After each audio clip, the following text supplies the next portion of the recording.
नमस्कार, मैं हूं आयुषी। आप देख रहे हैं हिंदी न्यूज नाउ। आइए नजर डालते हैं आज की कुछ खास खबर की ओर।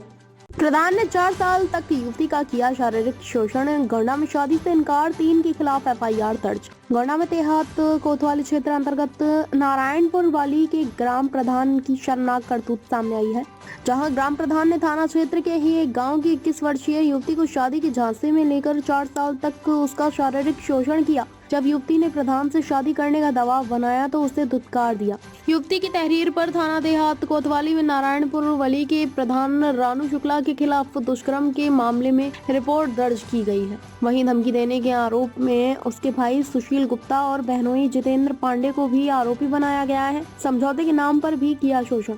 युवती का आरोप है कि प्रधान रानू शुक्ला ने पहले उसे शादी के झांसे में लिया, जिसके बाद 4 सालों तक उसका शारीरिक शोषण करता रहा, लेकिन जब बात शादी करने की आई तो आनाकानी करने लगे और शादी करने से मना कर दिया। समझौता करने के नाम पर बीते 8 नवंबर को भी लखनऊ ले जाकर पूरी रात शारीरिक शोषण करते रहे। दूसरे दिन 9 नवंबर को शादी करने के लिए साफ तौर से इनकार कर लाकर गोंडा के कोतवाली देहात के गेट पर सुबह 11 बजे छोड़ दिया। पीड़िता ने बताया कि आरोपी ग्राम प्रधान का सत्तासीन पार्टी के नेताओं से गहरा संबंध है, जिसका दोस्त दिखाकर आरोपी रानू शुक्ला कहता है कि उसका कोई कुछ भी बिगाड़ नहीं सकता। उल्टा पीड़िता के भाई को बलात्कार मामलों में फंसा देने की धमकी भी दे रहा है।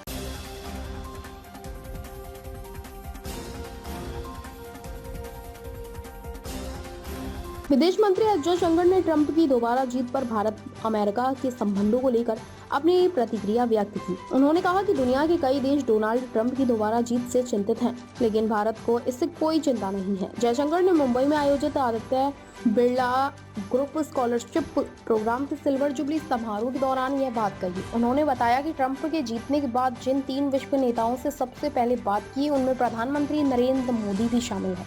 जयशंकर ने कहा कि पीएम मोदी के पूर्व अमेरिकी राष्ट्रपतियों जैसे ओबामा, ट्रंप और वर्तमान राष्ट्रपति जो बाइडेन के साथ व्यक्तिगत संबंध काफी मजबूत रहे हैं।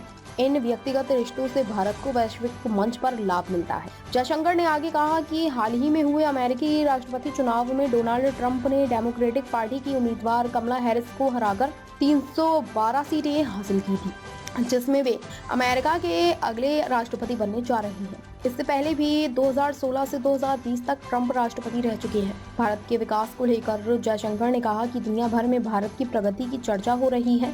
75 नए एयरपोर्ट, 16 मेट्रो प्रोजेक्ट्स, बेहतरीन नेशनल हाईवे और उन्नत रेलवे व्यवस्था के साथ भारत विकास की दिशा में तेजी से आगे बढ़ रहा है। उन्होंने यह भी कहा कि सरकार की नीतियां व्यापार और जीवन को सरल बना रही हैं, जिससे नौकरशाही घट रही है और नागरिक जागरूकता बढ़ रही है। दुनिया में प्रतिस्पर्धा के माहौल को देखते हुए जयशंकर ने कहा कि भारत को अपनी स्थिति मजबूत बनाए रखने के लिए लगातार सुधार की दिशा में काम करना होगा। ताज़ा खबरों से जुड़े रहने के लिए हमारे चैनल को सब्सक्राइब करें और बेल आइकन को दबाना ना भूलें, ताकि हर खबर की नोटिफिकेशन आपको मिलती रहे।